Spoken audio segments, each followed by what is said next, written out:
নারী নির্যাতনের একটি মামলায় সঙ্গীত শিল্পী মাইনুল আহসান নোবেলকে গ্রেপ্তার করেছে ডেমরা থানা পুলিশ।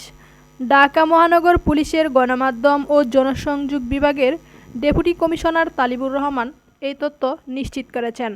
আজ 19শে মে সোমবার দিবাগত রাত 2:30টার দিকে ডেমরার স্টাফ রোড এলাকা থেকে গোপন সংবাদের ভিত্তিতে নোবেলকে গ্রেপ্তার করা হয়।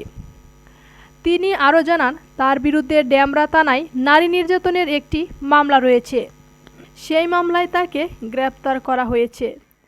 বাংলাদেশের গায়ক হলেও নোবেল খ্যাতি অর্জন করেন ভারতের পশ্চিমবঙ্গের জি বাংলা চ্যানেলের সঙ্গীত বিষয়ক রিয়েলিটি শো সারেগামাপা থেকে। 2019 সালে অনুষ্ঠিত এই প্রতিযোগিতায় জিততে না পারলেও তৃতীয় হন নোবেল। আর নিজের সুরেলা কণ্ঠ দিয়ে খুব সহজেই দুই দেশের বাংলা ভাষাভাষী মানুষের মন জয় করে নিয়েছিলেন নোবেল।